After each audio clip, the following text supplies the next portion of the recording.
E aí galera, tudo bem com vocês? Sejam bem-vindos novamente ao canal Química Pelúcio. Eu sou o professor Pelúcio. Se você é novo aqui no canal, já quero te pedir, se inscreva. Se inscreva, pessoal, porque vai valer a pena. Você vai aprender química de uma forma realmente mais clara, realmente mais aberta. Ó, professor, melhor de todos os canais? É sim o melhor, garanto, não vai aprender química em outro lugar. Pessoal, nós vamos iniciar então aqui um novo módulo de química. Esse módulo, se você é um aluno aí de primeiro ano, certo? Ou um aluno aí que está começando o segundo ano, normalmente aprende esse conteúdo no terceiro ou quarto bimestre do primeiro ano do ensino médio, ou no começo do primeiro ano, ou do segundo ano do ensino médio, certo? Independente, ou se você é um aluno que está estudando aí para o seu Enem, para o seu vestibular, precisa entender melhor esse conteúdo, quer uma explicação mais completa ou esqueceu, enfim, essas aulas de estequiometria servem para você também. Já garanto de antemão, galera, estequiometria é um assunto muito, mas muito cobrado mesmo. Em todos os vestibulares aí do Brasil, o Enem também, apaixonado, mora no coração do Enem, no coração pedagógico do Enem, esse conteúdo. Sempre tem lá uma, duas, três, quatro questões ou alguma coisa que precisa de estequiometria para resolver, ok? Mas, professor, vamos então lá. Eu quero já direto para o cálculo estequiométrico. Vamos lá para os casos gerais. Depois vamos lá para os casos específicos, especiais. Calma, calma, meu querido. Essa aqui é uma aula inaugural. Eu quero desmistificar a estequiometria para você. Você tem que aprender ela sem trauma, certo? Se você é a primeira vez que você está entrando nela, quero tornar ela um caminho fácil. Um caminho que não seja muito penoso, muito traumatizante.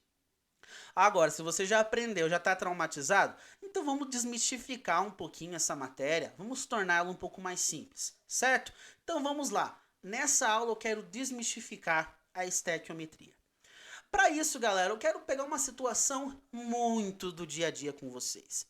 Imagina lá que você está numa linda tarde ensolarada, vou até desenhar um sol aqui, ó, vai ficar bonito, ó. Numa tarde de sábado ensolarado, lá no, na sua casa, aí do nada, depois daquele almoço, você tem vontade de comer um doce, certo? Vontade de comer uma torta. Aí você fala assim: eu acho que eu vou fazer uma torta hoje. Uma torta de pêssego, de uva, sei lá, a torta que você quiser, certo? Então vamos lá, vou fazer uma torta. O objetivo vai ser então fazer aqui, ó, uma torta de pêssego. Nem sei se tem gente que faz torta de pêssego, nunca vi na minha vida. Mas vamos fazer uma torta de pêssego, né? Pessoal, o que normalmente leva numa torta? Professor, não estou entendendo. Estequiometria, torta de pêssego, uma tarde ensolarada de sábado à tarde, não está dando liga, não está batendo o que você está falando. Você vai entender. Vamos lá, ingredientes. Aí você vai lá, não sei, não sabe, você não sabe, eu gosto, quem que não sabe aqui, né? Eu também não sei, você não sabe, vamos pesquisar aonde? No Google. Não sabemos fazer torta, vamos lá no Google. Aí você digita lá no Google, como fazer torta de pêssego. Aí aparece lá um monte de site ensinando, uma tranqueiraiada de site ensinando você a fazer torta de pêssego. Aí você clica lá num site. Vamos lá, ingredientes. Vamos listar algumas coisinhas aqui, né? Só para interpretar. Farinha, né? Obviamente, farinha. Ai, professor, farinha de trigo ou farinha de sete sementes, não sei o quê. Ai, farinha. Para de ser chato. Farinha. Beleza, que mais que vai numa torta, gente? É leite, né? Leite, sei lá também, né? Vai água, leite, sei lá. Vamos colocar leite aqui. Que mais? Para dar liga, ovos, né? Então vamos colocar aqui, ó, ovos. Sei lá, que mais? Açúcar, né? Precisa de açúcar para fazer esse negócio. Açúcar. Sei lá também, óleo, né? Ai, tem que untar o fundo com óleo, senão vai grudar na panela. Panela não, né? Forma. Vou fazer uma torta na panela. Então aqui, ó, óleo. E assim por diante, né, pessoal? O próprio pêssego também, né? Essa é a torta de pêssego, né, professor? Não podemos esquecer do recheio.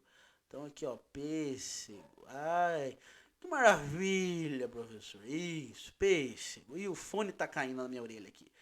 Olha só. Beleza. Então, essa é uma das partes muito importantes, extremamente importantes numa receita, os ingredientes. Se eu não saber o que vai na torta, não tem como fazer ela. Então, os ingredientes é a parte extremamente importante. Né? Eu preciso saber como é que eles se misturam, né? Às vezes tem que fazer lá aquele negócio, primeiro a parte líquida, primeiro, depois a parte sólida, depois mistura. Tem todo um ornamento, tem todo um aspecto qualitativo por detrás aí, certo? Beleza. Mas a pergunta que eu faço para você, ó, se eu pegar todos esses ingredientes, tipo assim, a quantidade que eu quiser, qual quantidade que eu quiser deles, vai sair aqui, ó, uma torta de pêssego? Isso aqui não parece uma torta de pêssego. Como é que desenha uma torta de pêssego? Não sei, né? Mas é uma torta. Se você pegar esses ingredientes, farinha, leite, ovo, açúcar, óleo, pêssego, fizer lá todos os procedimentos. Galera, vai sair sempre uma torta de pêssego? Ah, professor, é óbvio que vai, né? Calma aí, pensa um pouco. Será que se eu pegar a quantidade que eu quiser desses ingredientes, vai sair uma torta de pêssego? Já parou pra pensar nisso? É, professor, farinha, leite, ovos, açúcar, óleo e pêssego são até os ingredientes. Mas se eu não pegar na quantidade certa, na medida certa, vai dar problema aqui. Vai desandar? Por exemplo, vamos ilustrar alguns valores aqui. Ó. Por exemplo, farinha. Vamos lá, eu quero fazer uma torta de pêssego, mas eu vou pegar uma colher de sopa. Uma colher de sopa de farinha. Leite. Eu vou pegar acho que uns 5 litros de leite, professor. Isso. Aqui eu vou pegar um ovo só. Nossa, que desenho um L. Um ovo só. Aqui eu vou pegar acho que uns 20 quilos de açúcar. Eu quero que fique bem docinha essa torta. Meu Deus. Óleo, vou pôr, sei lá, aqui, acho que eu vou pôr uns 25 litros só pra dar uma untada, né? Uma coisa mais untada de torta, né? Pêssego, eu vou pegar aqui acho que uns dois pêssego. Galera, você imaginou fazer isso aqui, essa mistura? Imagine uma colher de sopa de farinha, aí para 5 litros de leite, um ovo, 20 quilos de açúcar, tá bom que eu exagerei aqui, 25 litros de óleo, e depois para recheio eu vou colocar 2 pêssegos. Galera, tem noção que isso não dá certo? Mas nunca que vai dar certo essa torta. Ué, mas eu vou falar pra você, eu usei os ingredientes certos. Usei os ingredientes certos. Qual que foi o meu problema? Nas medidas, professor, nas quantidades. Não basta apenas eu entender o qualitativo. O que eu vou utilizar para fazer a torta. Eu preciso saber as medidas, a quantidade de cada um dos ingredientes para eu fazer a torta que eu quero. Certo? E também outra coisa. Que tamanho de torta que eu vou fazer? Já parou para pensar? Vamos fazer uma tortinha pequena? Uma torta grande? Uma torta média? Sei lá, tem galera que hoje em dia, né, mistura, que faz até torta numa caneca. Então, imagina só. Que tamanho de torta que eu quero fazer? Vai depender exatamente da quantidade de ingredientes que eu vou utilizar. Então, assim, tipo assim, eu posso fazer uma torta de vários tamanhos, só que depende da quantidade que eu vou utilizar de cada ingrediente. Professora, até aí, nada de novidade. Exatamente, nada de novidade. Você já conhece estequiometria, meu querido, só que não da forma química, sim na forma do dia a dia. Você já mexe com medidas. O tempo todo, você tem que fazer medidas lá na cozinha, o tempo todo, que eu quero dizer na cozinha, por exemplo, né? Você já lida com estequiometria, entre aspas, pelo amor de Deus, se tiver algum professor de química aqui, já vai me esganar aqui. Não, entre aspas, né? Você já mexe aí no dia a dia com medidas o tempo todo, certo? Na cozinha. E isso é um tipo, entre aspas, de estequiometria. Estequiometria, gente, é medida, certo? É medida. É o aspecto quantitativo de uma reação. Como assim, professor? Aspecto quantitativo de uma reação? Pois bem, vamos conversar. Vamos conversar muito bem aqui. Bom, uma reação muito comum que a gente pode fazer no dia a dia, aí até na sua própria cozinha, o bicarbonato de sódio com o vinagre. Todo mundo sabe que esses dois camaradinhas, quando são um despejado no outro, ocorre lá a borbulhação, né? Ele borbulha, fermenta não, falar fermentação é algo errado. Ele vai ficar efervescente, né? Vai liberar algumas bolinhas aqui no sistema, certo? Só que aí que tá. Isso é um aspecto qualitativo. Bicarbonato de sódio reage com o ácido acético da solução presente lá no vinagre, ok? É aspecto qualitativo. Eu sei que eles têm afinidade química, correto? O que é afinidade química, professor? Eles gostam de reagir. Eles têm propriedades químicas opostas, antagônicas, certo? Um odeia o outro, tipo, totalmente oposto do outro em propriedades químicas, e eles reagem entre si. Tem afinidade química, certo? E quando eu coloco eles em contato, eles vão reagir, certo? E vão liberar bolinhas aí no sistema. O que acontece? Isso é um aspecto qualitativo. Qualitativo.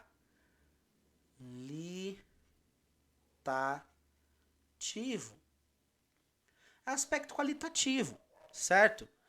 Agora, a reação química, ela não anda apenas com o braço do qualitativo. Ela precisa do quantitativo. Por exemplo, na reação de vinagre com bicarbonato, professor, nem tanto nessa daqui, né? Isso nós fazemos no dia a dia, né? Simplesinho. Mas numa indústria, por exemplo, vai que eu tenho que formar tal substância, uma determinada substância X. Eu preciso saber o quanto eu quero produzir. Eu quero produzir 100 quilos, 100 quilogramas dessa substância. Preciso produzir tal remédio, tantos toneladas, tantos quilogramas de tal remédio. Então eu preciso fazer as dosagens certas, tudo mais, das reações ali que acontecem. E assim, gente, uma infinidade. Então eu preciso das quantidades. Uma reação química, ela não lida apenas com o qualitativo.